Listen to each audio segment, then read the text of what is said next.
bienvenidos y bienvenides a lo que es la primera sesión del seminario Salud Integral, una aproximación interdisciplinaria a cargo de lo que es el nuevo programa de Consejería en Salud del Departamento de Salud Pública de la Facultad de Medicina de la UNAM. Y pues comentar que este seminario pues pretende ser un espacio de encuentro entre las diversas disciplinas e interdisciplinas que pues estén precisamente muy vinculadas o estrechamente relacionadas hacia las condiciones de salud y enfermedad en nuestra población.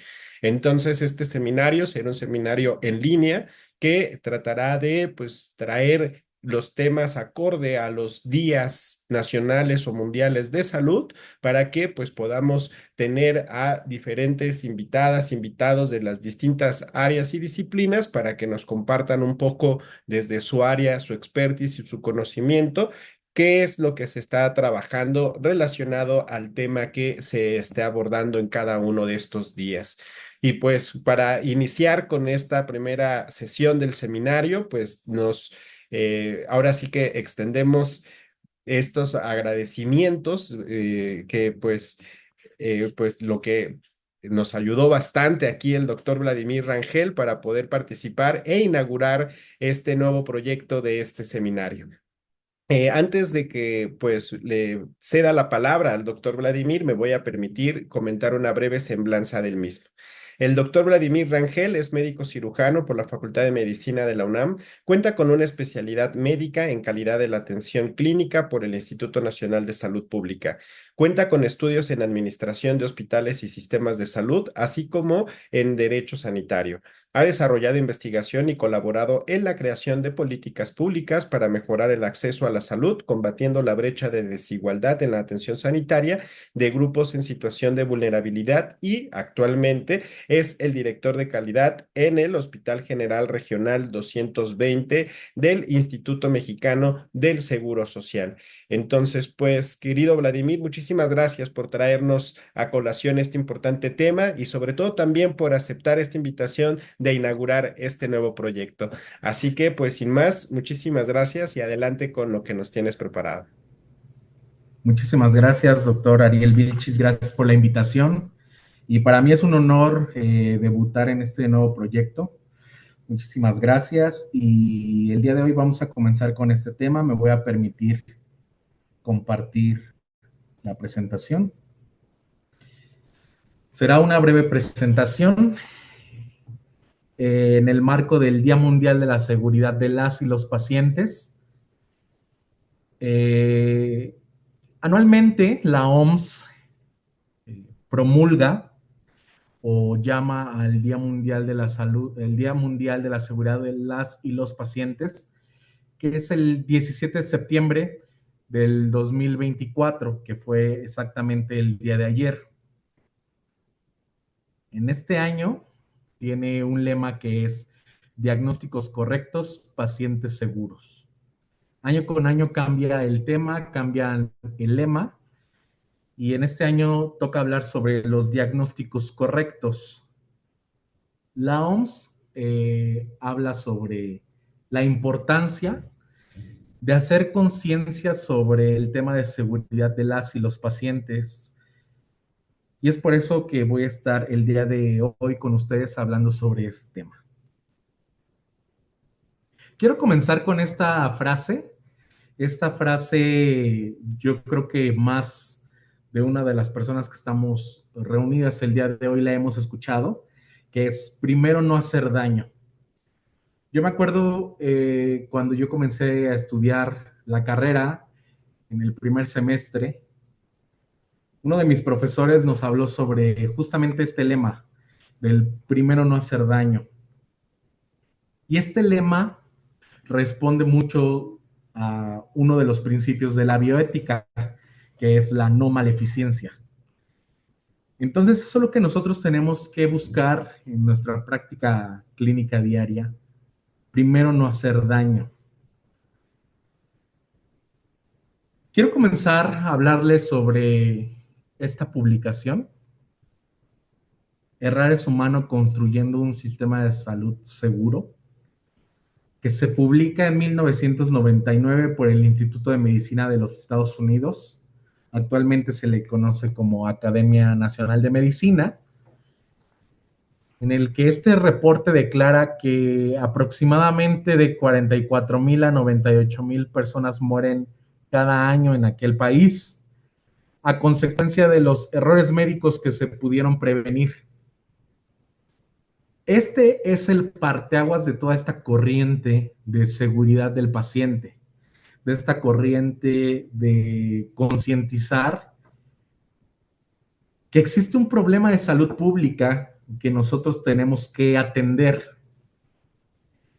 Por eso es importante conocer en dónde estamos situados, dónde estamos parados para comenzar a trabajar y realizar acciones para mitigar este problema. Sin embargo, en el 2016 se publica este artículo. Lo publica el Departamento de Cirugía de uno de los hospitales más famosos o más importantes del mundo, que es el Hospital Johns Hopkins.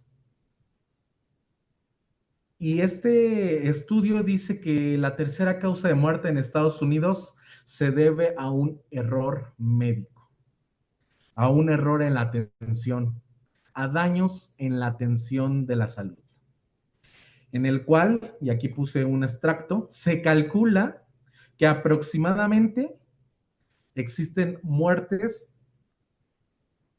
de 251,464 muertes al año. Ese es el reporte que tenemos. En 17 años pasamos de un número que se estimaba de 100,000, redondeando las cifras, a 251,000, redondeando la cifra. Podríamos inferir dos cosas. La primera es que en estos años nada ha cambiado. Incluso que las cosas han empeorado porque hay más muertes que en el año 1999. O la otra es que el sistema de salud de aquel país se ha concientizado en este problema y ha creado ya información estadística y también una cultura de notificación de estos incidentes, de estos errores médicos o errores en la atención de la salud que provocan una muerte. Yo espero que sea la segunda, que sea porque ha habido una conciencia, porque ha habido todo un oleaje de personas que trabajamos en el tema de la seguridad, de la atención en la salud. Y aquí les pongo la estadística del Centro Nacional de Estadística de Salud de los Estados Unidos, para que veamos los números. Si en el estudio pasado dice que fueron aproximadamente 251,000 muertes, vemos en dónde entraría este número de muertes anuales. Enfermedades cardíacas, casi 700,000 muertes. Después viene muertes atribuibles a cáncer, 608,000. Y después viene un salto grande, una brecha grande de 227,000 como accidentes y lesiones no intencionales. Sin embargo, los números, 251,000 muertes anuales, entraría justamente a ser la tercera causa de muerte, como lo dice el estudio del Hospital Johns Hopkins. Entra perfecto, los números no mienten, los números son, sirven para darnos la realidad de la situación en la que nos encontramos. Bueno, ¿y en México cómo estamos? Ustedes se podrían preguntar. pues como en todas las disciplinas, también en esta disciplina de la calidad y de la seguridad, pues no tenemos estadística, no tenemos datos fehacientes en cuanto a muertes atribuibles a la atención en salud o muertes atribuibles a la mala atención, mejor dicho. Sin embargo, les presento lo que dice el INEGI. Dice que la primera causa de muerte son enfermedades cardíacas, la segunda causa de muerte son debido a la diabetes mellitus y a sus complicaciones. Si nosotros creemos que el sistema de salud de México es comparable y equiparable con el Sistema Nacional de Salud de los Estados Unidos, entonces también sería la tercera causa de muerte. Pero si realmente somos objetivos, nos podríamos dar cuenta que las deficiencias que tiene el Sistema Nacional de Salud en este país son muy diferentes a las deficiencias que tiene el Sistema Nacional de los Estados Unidos. Entonces, aquí solamente tenemos dos opciones. Si somos mejores, entonces estaríamos por debajo de la tercera causa de muerte, tomando los números, los mismos números de los Estados Unidos. Pero si no somos mejores, si somos peores, por decirlo así, en cuanto al sistema de salud, pues solo tenemos de dos. Solo tenemos un segundo lugar y un primer lugar. Estos datos son para reflexionar, porque haciendo retrospectiva, observando objetivamente el sistema de salud, pues podría ser hasta la primera causa de muerte atribuibles a la mala atención o una atención insegura. Bueno, ¿qué significa seguridad del paciente? En palabras del doctor Enrique Ruelas, que él es el padre de la calidad en salud de este país, dice que la seguridad del paciente es la reducción del riesgo de daños innecesarios relacionadas o relacionados con la atención sanitaria hasta un mínimo aceptable. El doctor Enrique Ruelas nunca dice que la seguridad del paciente es la reducción del riesgo de daños innecesarios al 100%. Nunca lo dice. ¿Por qué? Porque partimos de dos premisas. La primera premisa es de que el paciente siempre va a tener un daño cuando se acerca a nosotros a recurrir a la atención, pero son daños necesarios para el cumplimiento y que se le otorgue un diagnóstico, un tratamiento. Claro ejemplo está cuando a los pacientes los invadimos con una sonda nasogástrica, con una sonda Foley, con un catéter venoso central. Bueno, estamos ingresando a su cuerpo un material extraño y eso es hacerle daño. Es un daño controlado, un daño necesario. La otra premisa es que pues somos humanos y como humanos nos vamos a equivocar. Hay estudios que dicen que un humano se equivoca aproximadamente 30 veces al día. Hay otros que se equivocan más. Entonces, estas dos premisas apoyan y dicen que la seguridad del paciente es la reducción del daño innecesario. Esa es la palabra, innecesario, que a veces ponemos en riesgo al paciente innecesariamente. Diagnóstico. ¿Qué es diagnóstico? Bueno, es un proceso inferencial realizado a partir del cuadro clínico destinado a definir la enfermedad que afecta a un paciente. Palabra importante, definir, detectar, diagnosticar. Error en el diagnóstico, fallo en la explicación precisa, oportuna del problema de salud de las y los pacientes o en la comunicación de esa explicación. Son errores muy frecuentes que se ven día con día y que llegan a producir daño tanto al usuario que se acerca a nosotros como un establecimiento que provee un servicio de salud, pero también daños a la misma organización. ¿Por qué? Porque al tener un mal diagnóstico, lo que vamos a provocar es que no haya esa definición y que no sepamos hacia dónde vamos y que provoquemos o que se produzcan gastos innecesarios.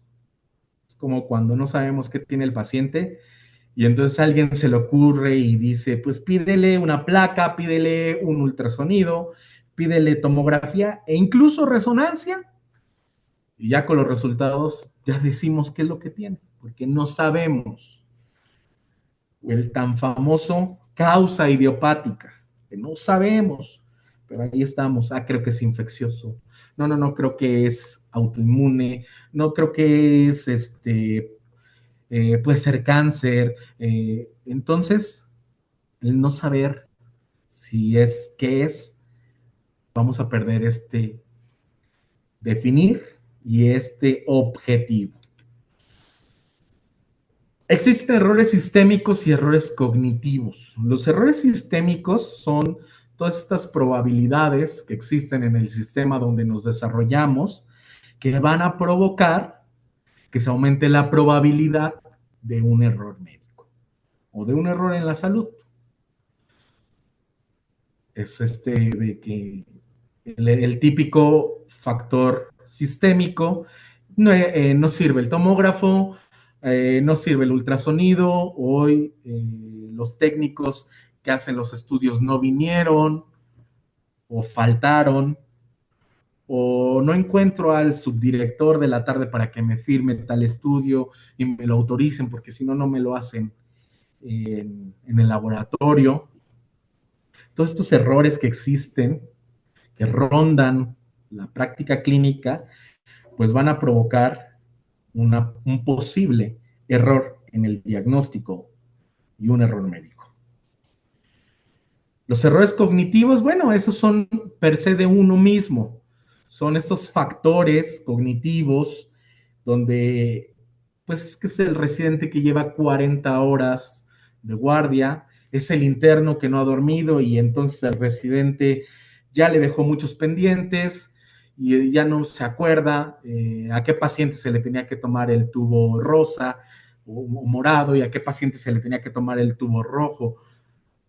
Estos son los factores cognitivos o de que ya me enteré que me están cortando, que ya me engañaron y esto se mezcla en esta situación y va a provocar un posible error médico, un error en el diagnóstico.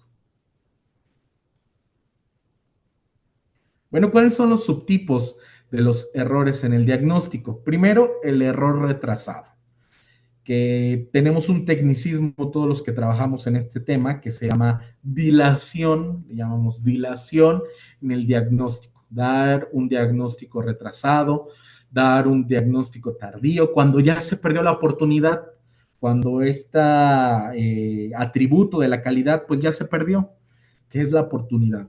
Es cuando ese médico de primer contacto le dice al paciente, oiga, pero necesito más estudios complementarios para saber si es algo que tiene o para yo poderlo mandar al segundo nivel y que allá en el segundo nivel vean con el protocolo listo para ver si lo refieren a un tercer nivel.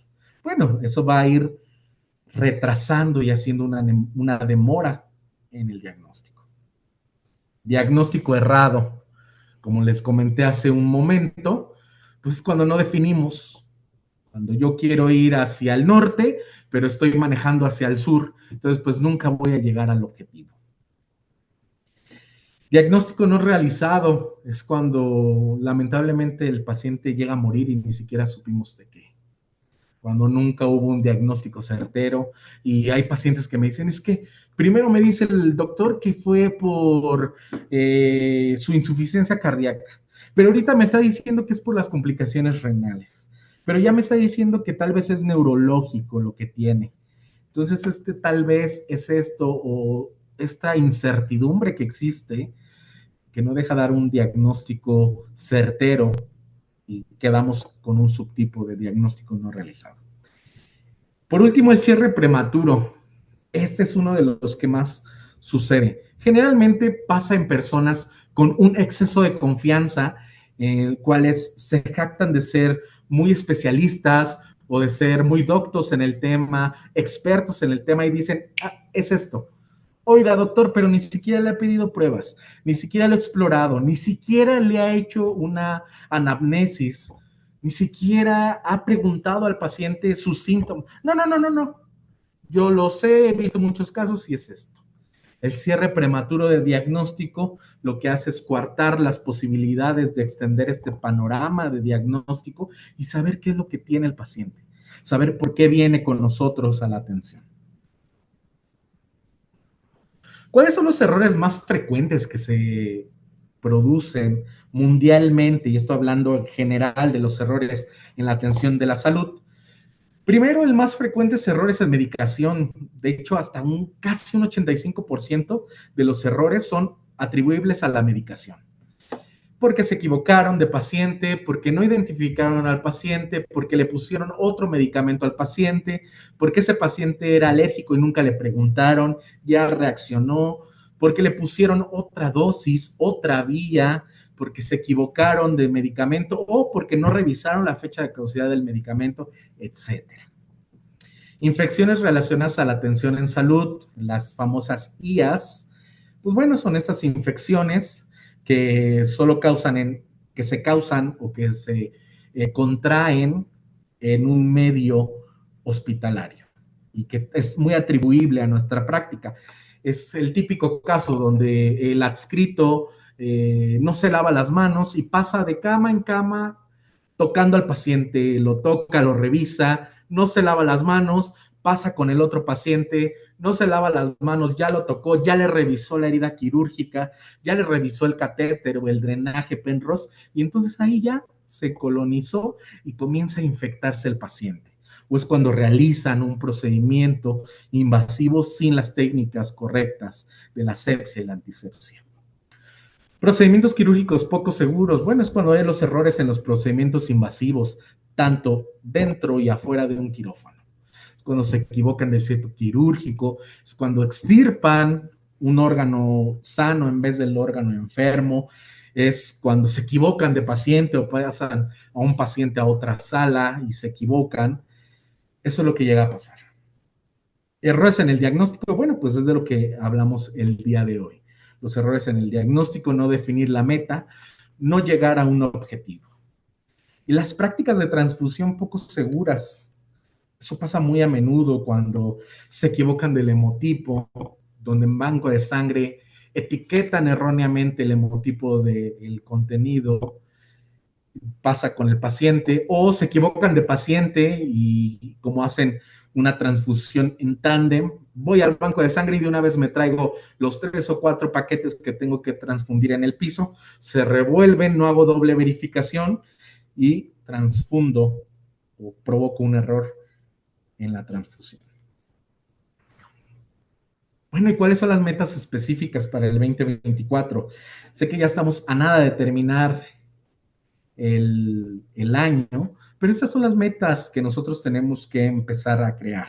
Primero, crear conciencia de participación activa de los pacientes, de su familia, de sus cuidadores, que trabajen con nosotros de mano en mano, de quitarnos este paradigma donde yo soy el doctor y yo sé mucho y usted es el paciente y se calla. Esta dinámica paternalista donde yo te doy esto y esto es lo que te toca y esto es lo mejor para ti y tú no preguntes, solamente tómalo, solamente póntelo, solamente úntalo. solamente inyéctatelo, no me preguntes. Quitar eso y hacer más participativo a la familia, más participativo al cuidador, que estén pendientes de su atención. Involucrar a responsables en las prácticas en pro de la atención segura. Todos los que trabajamos en un medio hospitalario, en una clínica, eh, tenemos un tramo de responsabilidad de la seguridad del paciente. Hasta el policía que está en la reja tiene un tramo de responsabilidad. La persona que limpia los cubículos, los consultorios, tiene un tramo de responsabilidad.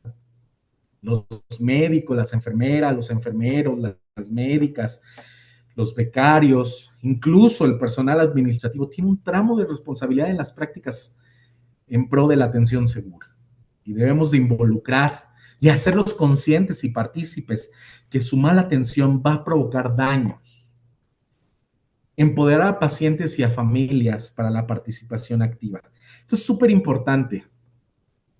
Tenemos que empoderar al paciente, empoderar a la familia para que ellos sirvan y nos ayuden a mejorar su atención, para que haya un cumplimiento de las metas terapéuticas, pero también que ellos sirvan para detectar los posibles errores en la atención en salud. A mí me tocó detectar o ver una situación cuando yo fui residente donde una paciente conocía los temas de seguridad del paciente porque se les educó, se hace la educación al paciente cuando están hospitalizados. Y esa paciente, cada vez que entraban a revisarlo, llámese enfermera, residente interno, les preguntaba, ¿y usted ya se lavó las manos? ¿Ya se las lavó? ¿Ya se las sanitizó? ¿Ya se las desinfectó con solución, alcohol gel o con agua y con jabón? Entonces, eso pues es fuera de la norma, fuera de lo inusual, que un paciente te pregunte, ¿ya te lavaste las manos? Habían personas que se molestaban, ¿por qué el paciente me tiene que estar cuestionando? ¿Por qué me tiene que estar preguntando? Pero así se le educó. Esa fue una de las acciones que nosotros hicimos, empoderar al paciente para que ellos detecten los errores, detecten qué está pasando en su atención, porque además son pacientes que llevan muchos días y ya saben, a las 6 de la mañana entra la enfermera y a las 7 de la mañana llega el desayuno. Y a las 8 me voy a bañar. Y a las 8:30 es el pase de visita de los residentes.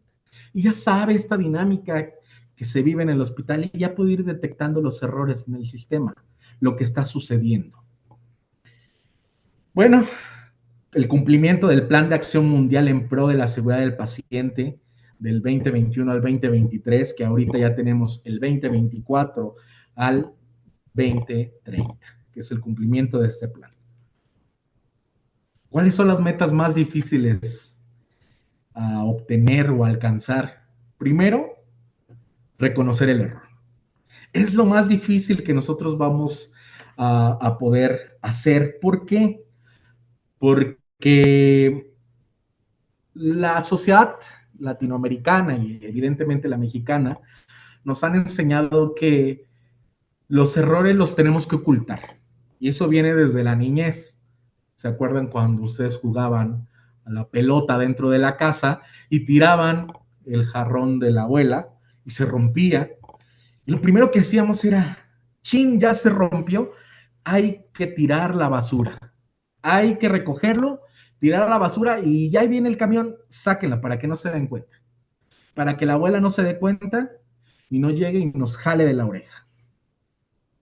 Se nos ha enseñado al error ocultarlo, ¿ah? No reconocerlo. ¿Quién lo rompió? No sé, fue el gato. No sé, fue el perro, pero yo no fui. A no reconocer el error. Y eso es una de las metas más difíciles para el personal de salud, porque el personal de salud se cree, se siente y se autopercibe infalible. Yo no me equivoco porque llevo estudiando más de 15 años, porque ya estudié el pregrado, ya estudié una especialidad, ya soy subespecialista, ya me sub especialicé y jamás me voy a equivocar Jamás voy a reconocer un error ante mi residente, ante el interno, ante el pasante, ante el estudiante que está rotando. No, qué pena reconocer que me equivoqué. ¿Por qué? Porque eso nos deja en evidencia. Pero solo les pido que recuerden que somos humanos y que nos equivocamos. La otra meta más difícil, pues comunicarle al usuario y a su familia que existe un error en el diagnóstico o un daño no intencionado relacionado con la atención en salud. Eso es súper importante. Cuando a mí me dicen, oiga, doctor, ya se nos cayó un paciente en el 8º piso porque no teníamos los barandales arriba, o ya se infectó este paciente, o le pusimos este medicamento y nos equivocamos porque era alérgico, o ya le transfundimos un hemotipo diferente al paciente y ya nos equivocamos. Lo siguiente que yo les pregunto es, ¿y ya le informaron al paciente? ¿Ya le informaron al usuario, a su familia, a su cuidador que está con él? No, ¿cómo cree, doctor? ¿Cómo cree que le vamos a explicar y cómo le cree que le vamos a comunicar y a decir que nos equivocamos? ¿Qué quiere que me demande? ¿Qué quiere que me mande a la cárcel? Le digo, no, pero simplemente hay que comunicarle la situación. ¿Por qué? Porque puede ser que este paciente ya se iba de alta, ya estaba en un proceso final de la atención y este error va a postergar la estancia intrahospitalaria. Debe de saber por qué están sucediendo las cosas. La mayoría de las veces no es así. No hemos llegado a ese nivel de a sincerarnos con el usuario, con el paciente, con su familia, de decir, una disculpa, me equivoqué. Es a donde debemos de caminar, a reconocer el error y a comunicar que nos equivocamos. ¿Por qué? Porque tarde o que temprano se va a enterar que pasó algo. Y ya no van a ser dos problemas, ya no va a ser el me dañaron o pasó algo, un error, ahora va a ser el me dañaron más el me mintieron. Y eso rompe totalmente la relación médico-paciente, rompe la comunicación, rompe la confianza y siempre el paciente es que este médico me mintió, ya no quiero que me atienda. Cámbiamelo, por favor. Siempre se enteran. Es mejor ser sinceros desde el principio. Y bueno, en México, ¿qué tenemos? Bueno, tenemos barreras de seguridad, tenemos estas estrategias para mitigar todos estos errores en la atención de salud y hacerlas más seguras. Y una de ellas son las acciones esenciales para la seguridad del paciente.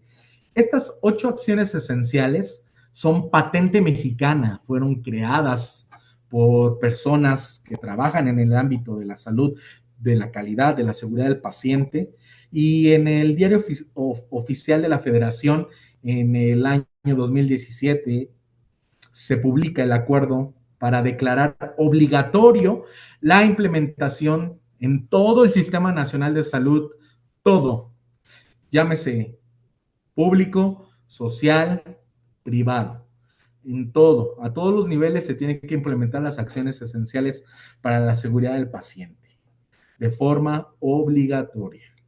Y son estas 8 acciones esenciales. 1, identificación de los pacientes. 2, comunicación efectiva. 3, seguridad en los procesos de medicación.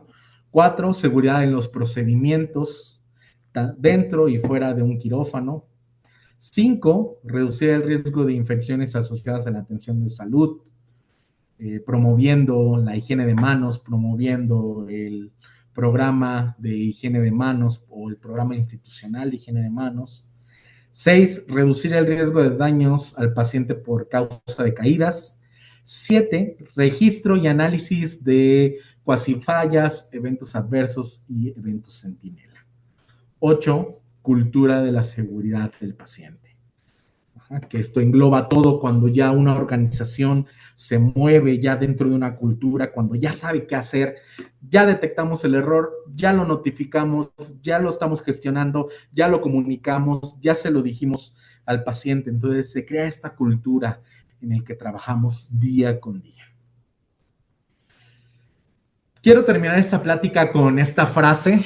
Esta frase es muy importante para las personas que les gusta la histología, pues es uno de los padres de la histología. Y dice, lo peor no es cometer un error, sino tratar de justificarlo. En vez de aprovecharlo como aviso providencial de nuestra ligereza o ignorancia. El problema no es equivocarnos. ¿Por qué? Porque somos humanos y nos vamos a equivocar. Y estamos en un constante equivocarnos.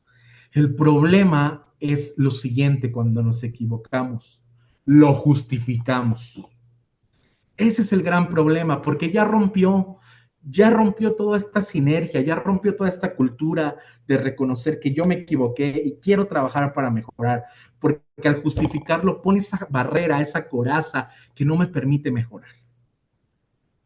Y muchas de las personas con las que yo trabajo siempre me dicen, doctor, pero es que hay muchos pacientes. Doctor, es que no hay personal. Doctor, es que no hay insumos, pero no hay insumos, pero no está la jefa, pero no está el jefe, pero no estaban los directivos, pero, siempre justifican constantemente el error y no lo reconocen. Yo les pregunto a ustedes, ¿reconocen el error o justifican el error? Muchas gracias.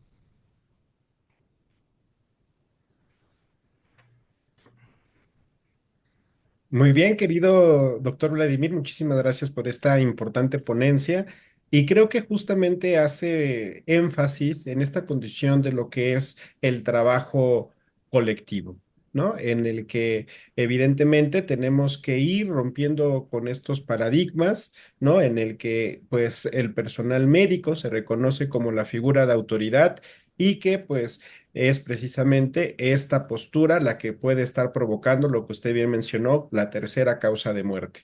Entonces, eliminar esta condición de esta imagen que se tiene de autoridad del personal de medicina para que pues de esta manera puedan integrarse todas las otras disciplinas como lo es la enfermería, trabajo social, intendencia, hasta el personal de vigilancia propiamente que está dentro de lo que es incluso hasta seleccionando quién entra y quién no, ¿no? Es un papel que tiene este personal de vigilancia y la pregunta sería, ¿realmente es un personal que se encuentra capacitado para que pueda seleccionar quién entra y quién no dentro de las unidades médicas?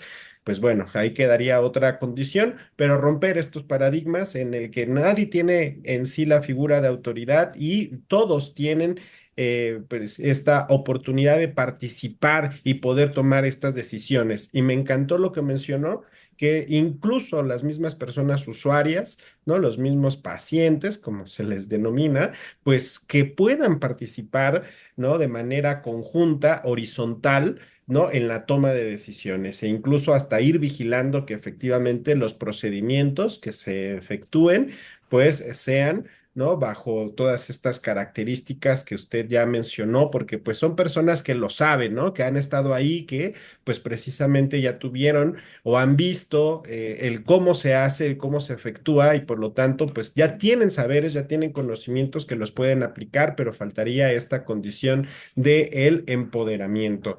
Doctor Vladimir, para respecto a la condición aquí en medicina, ¿cómo podríamos romper este paradigma del personal médico líder, ¿no? El personal médico autoritario muchas veces, ¿no? Para que pues a lo mejor podamos solucionar un poquito esta condición de la seguridad en la atención. Es muy importante entender que las jerarquías ya es un esquema obsoleto en la práctica educativa. El R1 no le puede hablar al R4, le tiene que hablar al R2, y el R2 no le puede hablar al R4, le tiene que hablar al R3, y nadie le habla al adscrito más que el R4. Esta dinámica jerárquica obsoleta va a provocar problemas en la organización, problemas en la atención, va a provocar que ese R1 que tal vez leyó el tema y está detectando una situación, no levante la mano y diga, oiga, es doctor, creo que no va por ahí el diagnóstico. Entonces, ¿qué tenemos que hacer? Ser conscientes, primero, de que existe un problema. Y ese problema es esta dinámica arcaica que existe en la educación de la salud. Esta dinámica que no se debe de seguir replicando. ¿Por qué? Porque es contraria a todo lo que estamos hablando, contraria a este empoderamiento, contrario a reconocer el error, contrario a notificar que nos equivocamos, a comunicar que nos equivocamos. Entonces yo creo que es reconocer el error, después no replicar estas acciones y estas dinámicas tan tóxicas que se viven hoy en día de que ahorita yo sé el R1, pero me las vas a pagar cuando yo sé el R2 o cuando yo sé el R más. Ahorita voy todo contra el interno porque él es el eslabón más débil en la cadena de becarios en el hospital. Tenemos que romper esa dinámica, ese status quo. ¿Por qué? Porque tenemos que ser conscientes que eso va a dañar. ¿Y a quién creen que va a dañar? Pues va a dañar al paciente, al usuario, al que se acerca con nosotros. Ese usuario que lleva meses en espera de una cita, meses en espera de una cirugía, meses en espera que le hagan una tomografía, una resonancia.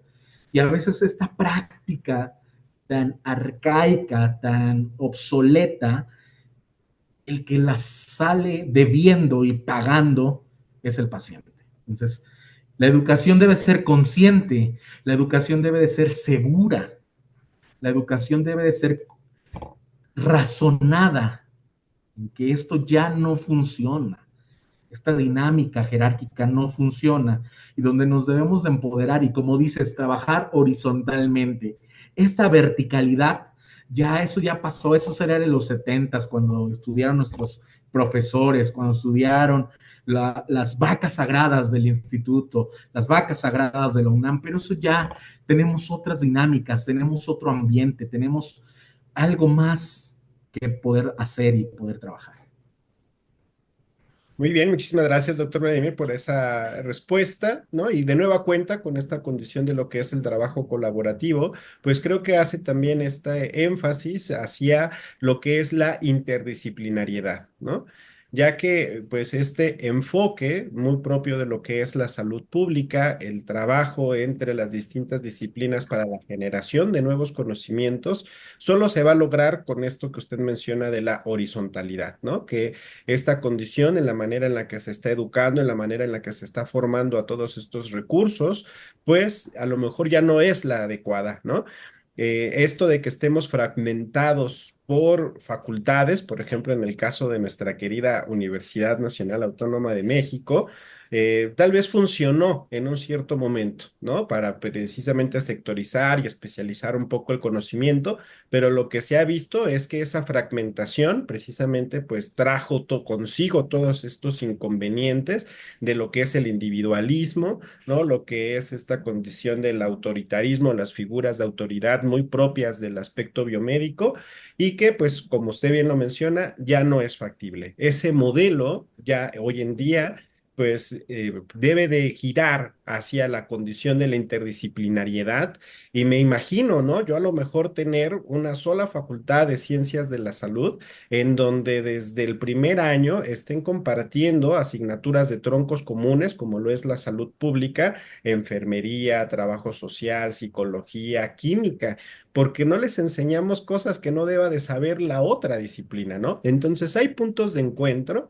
Hay puntos de convergencia entre las disciplinas y que deberíamos de aprovecharles como un tronco común para que desde sus inicios, desde su formación, comiencen a verse como iguales, ¿no? Que saben exactamente lo mismo, que pueden realizar muchas funciones y pues muy semejantes o las mismas, ¿no? Y que realmente pues no hay esta diferencia realmente entre esta condición de la jerarquía.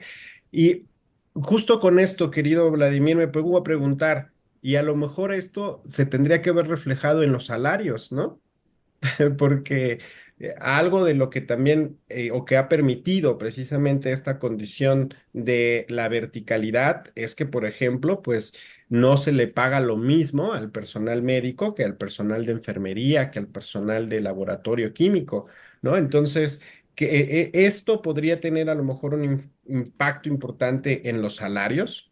¿O podría verse de esa manera? ¿Cree que el personal médico en algún momento pueda aceptarlo, el que pueda ganar lo mismo que exactamente enfermería?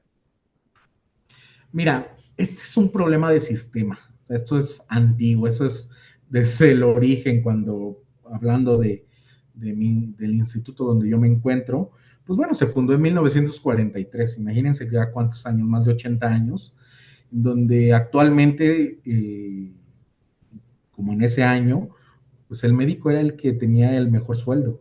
Y actualmente también. Los médicos son los que mejores tenemos el sueldo comparado con las compañeras o compañeros enfermeros. Y dentro de mi especialidad tratamos temas de desarrollo organizacional y justamente investigamos sobre cuáles son estas causas atribuibles a que la persona no se sienta a gusto en el trabajo o que no dé lo mejor de sí en la atención. Y eran dos cosas bien chistosas. En Estados Unidos era que no tenían seguridad social, que no tenían atención. Imagínense un personal de salud en Estados Unidos sin atención en salud, porque no podían costear los gastos operarios en la atención en un hospital si ellos llegaban a padecer una enfermedad. Y en México, pues tenemos una seguridad social para los que trabajan dentro de un hospital público, social o privado, y el problema era el sueldo, era el salario. Tú le preguntabas al personal, ¿estás satisfecho con lo que se te paga? Y yo creo que el 90 o más del 90% te va a decir que no. Te va a decir que no está satisfecho.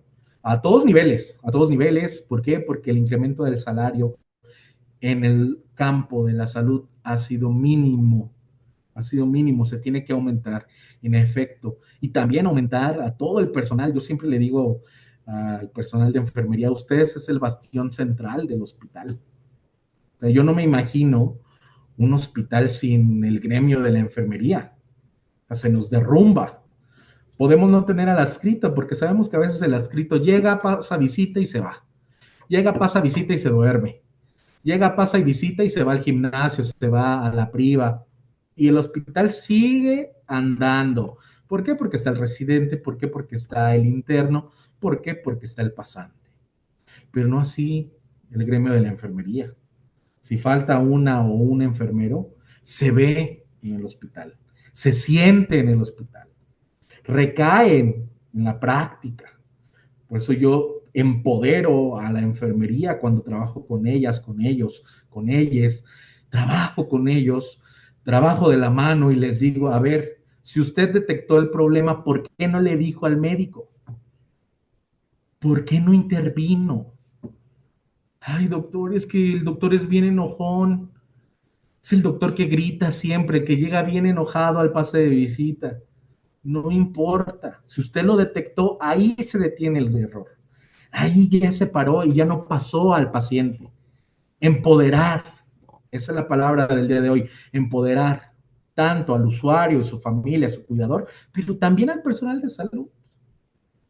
Ajá. Y tratar de homologar. Esa es una buena pregunta. Homologar sueldos. Hacer políticas públicas para la homologación de todas las categorías en salud. Eso sería algo genial, algo que se podría realizar, no sé si a corto o mediano plazo. Bueno, pues esperemos que sea pronto, porque como usted lo está mencionando, está generando situaciones como lo es esto, esta condición de la falta de seguridad en la atención de las personas usuarias. Y para finalizar, querido doctor Vladimir, pues esta condición, usted menciona mucho de la condición del empoderamiento, de la horizontalidad, de ir quitando estas posturas jerárquicas. Y no sería a lo mejor también un primer momento o un primer paso en el que reconozcamos a los pacientes como personas. ¿no? Como personas iguales, como personas que tienen su misma saberes, su curso de vida, sus propias experiencias, sus distintas maneras de ver el mundo. ¿No? Entonces, que a lo mejor yo desde mi perspectiva, y es algo de lo que en el aula de clase he promulgado un poco, que les dejemos de llamar pacientes, ¿no? Creo que también sería un primer paso debido a que esta condición de el paciente es una condición de una postura jerárquica en donde el personal de medicina espera esa figura de las personas, ¿no? Que sea una persona paciente, abnegada y que cumpla órdenes. Entonces, y justo se le ve como esto, la persona que no sabe y la que debe de seguir las indicaciones que yo le estoy mencionando. ¿No? Entonces existe como desde la condición epistemológica esa postura jerárquica entre el personal de medicina y las y los pacientes. Entonces, creo que a lo mejor dejarles de nombrar pacientes permitiría que entonces les veamos como iguales, ¿no? Y que podamos entonces ahora sí tener una conversación de tú y tú, una conversación horizontal, ¿no? No sé qué opinión le guarda al respecto. Esta es mi última pregunta. Sí, dentro de los atributos de la calidad viene uno que a mí me encanta, me fascina, pero reconozco que es el menos ejercido en la salud, que se llama centrado en el paciente. Anteriormente se le llamaba centrado en el paciente, pero ya se ha modificado justamente, como tú lo dices, ahora es centrado en la persona y su familia, centrado en la persona y quien está ayudando con su atención. Ajá, pasamos de este paradigma de paciente a persona, justamente porque como tú bien dices, paciente se encasillara que tiene solo un problema de salud, por eso viene. Y solamente pregúntale sus signos y sus síntomas y de ahí no te muevas. Él a lo que viene. Oiga, pero esta persona viene porque tiene problemas con su familia, tiene problemas de adicción, no tiene redes de apoyo. Ah, eso no me importa.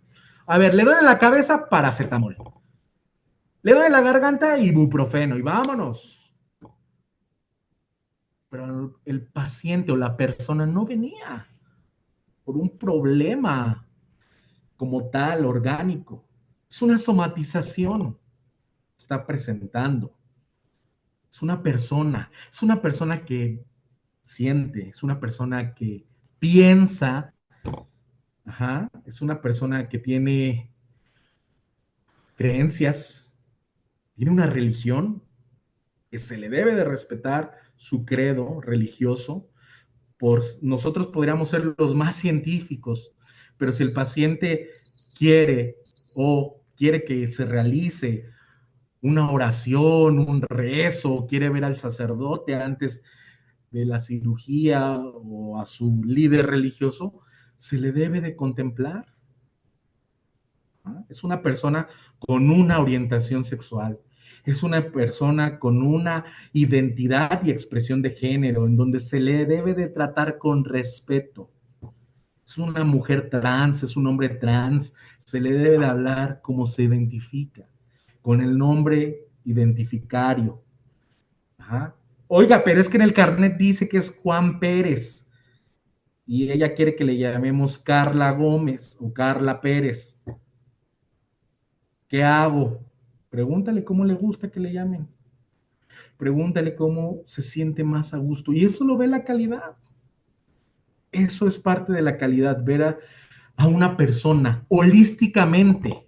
No solamente esa persona que viene por un dolor, no, esa persona que es padre, que es hijo, que es madre, que es abuela, que es abuelo, que ha pasado ya por mucho dolor, que viene con nosotros y tal vez nosotros somos el único remedio, la única válvula de escape.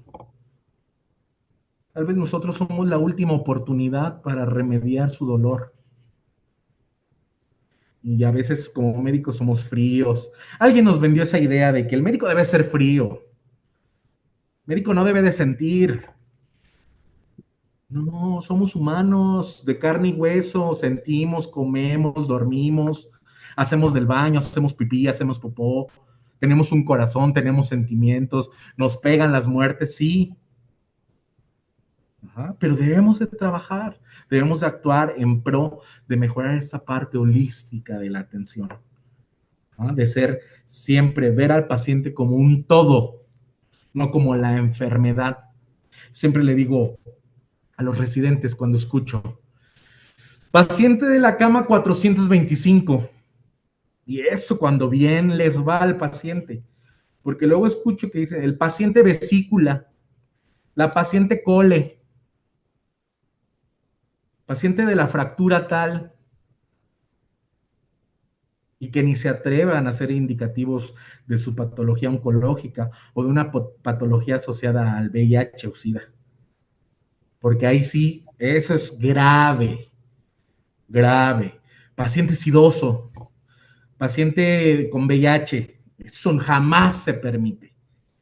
Yo siempre que escucho que se refieren al paciente, erróneamente le digo, ¿cómo se llama? Nombre y apellido. ¿De quién me hablas? Nada de camas, nada del paciente de cirugía, nada del paciente de trauma, el paciente con cáncer, no. Es una persona. Sus papás se quebraron la cabeza para ponerle un nombre y lo respeta y se le respeta. Ah, sí, doctor, perdón. Apréndase a sus pacientes. Nada de paciente número que tal. Tiene un nombre y se le habla con respeto. Excelente, querido doctor Vladimir, qué bueno escucharlo, qué bueno que pues hay pues cierta concordancia y sintonía en diferentes espacios, ¿verdad? Pues creo que un papel muy importante pues lo tenemos desde aquí, desde la universidad, desde la formación, ¿no? Desde estos inicios, porque pues esto que usted está mencionando me recordó mucho a lo que es el galeanismo, ¿no? O lo que es la deshumanización funcional en el que pues se dice que para que seamos objetivos debemos de dejar nuestras emociones y sentimientos a un lado. Y creo que eso ha sido precisamente un error garrafal, ¿no? Porque pues ha quedado o ha quitado esta perspectiva de que también somos partes, que somos tenemos nuestra condición humana, ¿no? No somos máquinas y que por lo tanto también están estas emociones y que en vez de hacerlas a un lado, de que les veamos como obstáculo, que nos enseñen a manejarlas, que nos enseñen a lidiar con ellas, ¿no? Porque van a estar ahí siempre presentes y si nosotros únicamente pues les negamos, pues puede provocar precisamente todos estos sesgos en la atención, como usted ya también bien lo mencionó. Querido doctor Vladimir, pues estamos llegando ya al final de lo que es esta la primera sesión, la primera inauguración. Bueno, mencionar que tuvimos un poco de conflicto con lo que es la transmisión, no se pudo realizar en la transmisión de canal de YouTube y también en tampoco las redes sociales de Consejería en Salud, debido a que son redes nuevas, ¿no? Entonces, de aquí a que pues tengan un poco de tiempo ya trabajadas estas redes, pues ya lo vamos a poder hacer directamente estas transmisiones en lo que es el canal de YouTube. Mientras tanto, pues esta sesión se grabó, se filmó para que lo podamos subir en unos momentos más en el canal de YouTube y se genere pues este listado de los diferentes videos y las diferentes sesiones y también pues para que quede ya de antecedente y cuando pues a lo mejor podamos regresar de nuevo a esta sesión y ver qué tanto habrá cambiado dentro de un año, que esperemos el doctor Vladimir nos haga el favor de volver a participar en este Día Mundial de la Seguridad en la Atención de las Personas Usuarias, ¿no? Ya para no dejarles, para dejarles de llamar pacientes.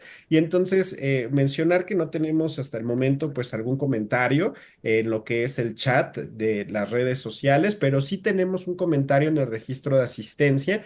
Tuvimos la asistencia de una persona por parte de la Secretaría de Salud de la Clínica Especializada Condesa, lo cual agradecemos bastante que haya podido asistir. Y bueno, pues menciona que es un seminario que podría ser útil para la actualización en los temas de salud y que pues requeriría un poco más de difusión y de organización, ¿no? Entonces, pues de ahí nueva cuenta, estamos iniciando, pues esperemos poder contar con ustedes en las próximas sesiones. La próxima sesión será acerca de lo que es el Día Mundial contra la Rabia, en donde pues esperemos ya les estaremos comunicando a través de nuestras redes sociales quién será nuestra persona ponente. Y no sé si para esto, querido Vladimir, quisieras también pues ya dar un punto final para poder cerrar esta sesión. Bueno, pues ya para terminar y concluir, pues recordar que todos los que trabajamos en un ámbito intrahospitalario o con estas personas usuarias, pues tenemos un tramo de responsabilidad en su atención. Y todas nuestras acciones van a repercutir positiva o negativamente en este usuario que se acerca con nosotros. Creo que es algo que nos tenemos que llevar bien en cuenta porque a veces no somos conscientes y creemos que no le afecta, que no le llega, no pasó nada, pero no, sí, sí pasa. Y aquí está la evidencia, aquí están los números de que en México yo creo que estos números son severos, álgidos, donde podría ser hasta la primera causa de muerte en la mala práctica, la mala atención a estas personas usuarias. Entonces, yo les dejo eso de tarea, que estén teniéndolo en introspección, que recapaciten incluso si hay una mala práctica consciente en que todo afecta y afecta a una persona. No estamos trabajando con máquinas, no estamos trabajando con zapatos, con telas, con textiles, con hule, con petróleo, nada. Estamos trabajando con una madre, estamos trabajando con un padre, estamos trabajando con un hijo, con un hermano, con un sobrino, con un esposo, con una esposa, que está esperando, que está pidiéndole a Dios que lo atiendan, que salga y que pueda volver a casa con su familia. Entonces, es importante entender eso, que somos humanos, nos equivocamos, sí, pero podemos reconocer el error, cambiar este status quo, este sentido y mejorar y trabajar y caminar hacia la mejora de la calidad de la atención en salud. Muchas gracias. Qué bello mensaje, muchísimas gracias, querido doctor Vladimir. También me hizo recordar, como pues en esta última ocasión, al respecto de lo que se conoce como la historia natural de la enfermedad y los niveles de prevención. De hecho, que pues anteriormente se reconocían tres niveles, hoy en día se hace mención de un cuarto nivel de prevención y que hace referencia justo a evitar la iatrogenia médica, ¿no? Estas malas decisiones, esta mala praxis. Y pues bueno, entonces con ese gran mensaje que nos comparte el doctor Vladimir, también por aquí Adolfo Rueda nos manda muchos saludos. Gracias, Adolfo, por seguir esta transmisión. También la doctora Miriam García de los Servicios de Salud Pública de la Ciudad de México. Saludos a todos, agradable noche.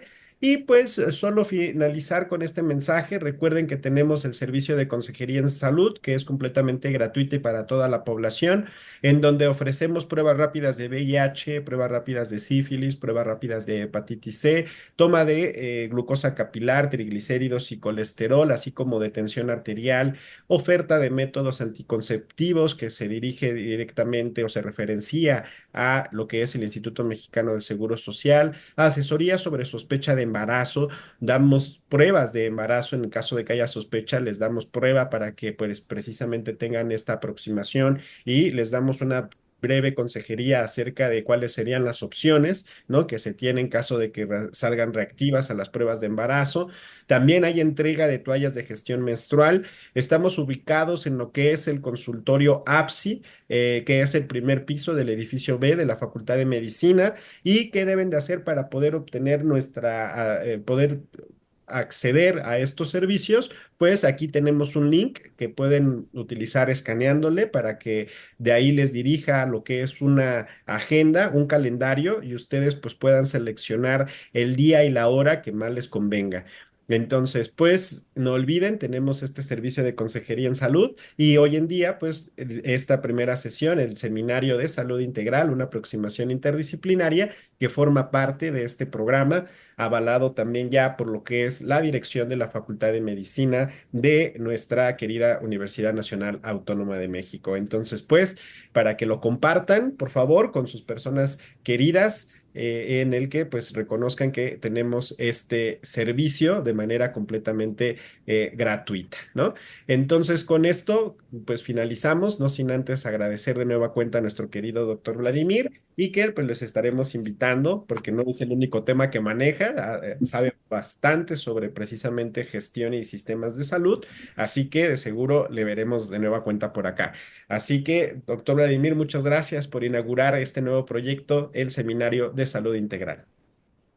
Muchas gracias, Ariel, y un honor y un privilegio de ser el debut de este proyecto. Muchísimas gracias y claro, quedo atento para las próximas invitaciones. Excelente. Pues muchísimas gracias. Nos vemos. Hasta pronto. Hasta pronto.